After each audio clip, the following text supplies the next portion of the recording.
thế à? Lấy cái này có lúc tới mà nhặt thế.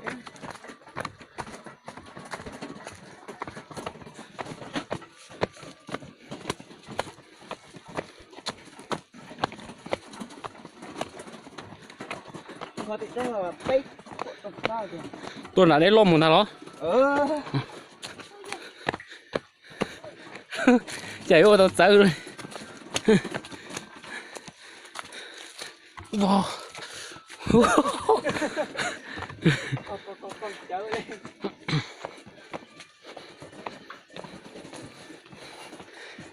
Ôi ôi cha.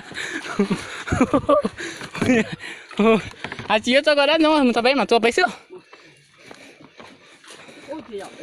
Tao mà.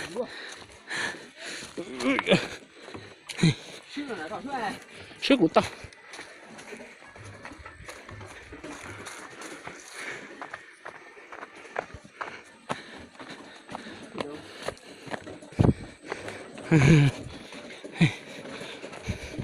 Ủa sao có gì ngã phía tua?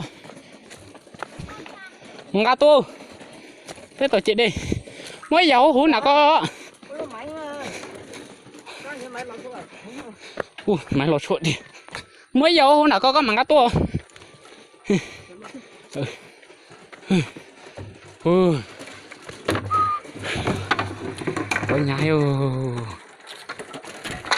Ôi trời, bùa thì bỏ thải